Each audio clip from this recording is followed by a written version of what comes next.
Supreme court ఈరోజు ఒక అత్యద్భుతమైనటువంటి తీర్పును వెలువరించింది. ప్రజాస్వామ్యాన్ని పరిరక్షించడానికి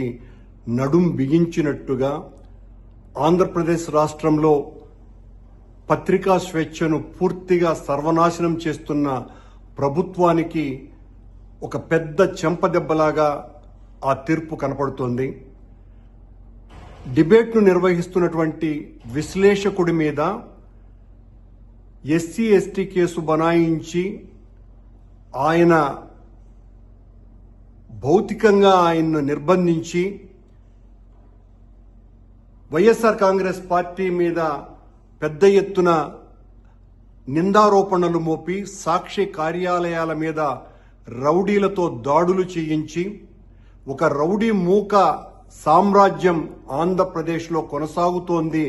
అన్నటువంటి సంకేతాలకి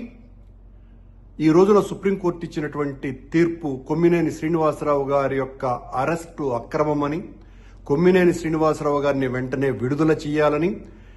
మేము కూడా కోర్టులో విచారణ జరుగుతున్నప్పుడు కొన్ని విషయాలలో నవ్వుతూ ఉంటాం, అలాగని ఈ రకంగా అర్థం చేసుకుంటామా అన్నటువంటి వ్యాఖ్యానం కూడా చేసి ఆ డిబేట్ నిర్వహించినటువంటి వ్యక్తికి అక్కడ ఆ మాటలు మాట్లాడినటువంటి వ్యక్తితో సంబంధం ఏమిటి అన్నటువంటి ప్రశ్నను వేస్తూ ఈ రకంగా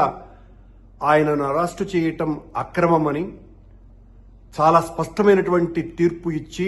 ప్రజాస్వామ్య పునాదులని చాలా గొప్పగా నిలబెట్టింది ఈ రోజున సుప్రీంకోర్టు. ఈ రాష్ట్రంలో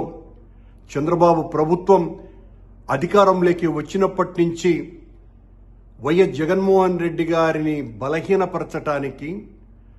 సాక్షి మీదనే నేరుగా దాడి చేస్తూ, సాక్షి మీద అనేక ఆరోపణలు చేస్తూ, సాక్షి అంతా కూడా అబద్ధాల రోతనే వండి వారుస్తున్నది అన్నటువంటి మాటలతో తనకు కావలసినటువంటి పత్రికల ద్వారా, ప్రసార మాధ్యమాల ద్వారా నిరంతరము సాక్షి మీద దాడి చేయటంతోనే ఈ సంవత్సర కాలమంతా కూడా గడిపేసింది. ఈ రోజున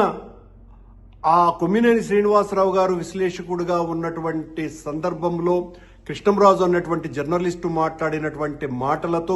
కొమ్మినేని శ్రీనివాసరావు గారికి ఏ సంబంధము లేకపోయినా దానిని ఆయన అభ్యంతర పెట్టినా, ఆ తర్వాత దానికి క్షమాపణలు చెప్పినా కూడా చల్లారనటువంటి చంద్రబాబు గారు, ఆయన కూటమి నాయకులు, కార్యకర్తలు, ఈ పచ్చదండంతా కూడా రౌడీల అవతారం ఎత్తి